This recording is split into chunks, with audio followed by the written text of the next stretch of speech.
there are many important aspects to leadership. The first one, I would wish to mention delivery. For my country, which is a very small country, we make sure that everybody understands we are small geographically, size, but we are not a people of small minds or spirit.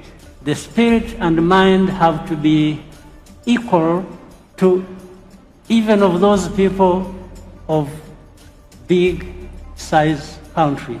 So that helps for us, therefore, to take stock of what has happened to us, where we have come from, and refuse to be stuck in our past, but rather look forward and therefore have belief that the first people to take care of ourselves are us, and friends and partnerships can deliver on that as well, and that accelerates the growth and the expectation. But it has to start with us.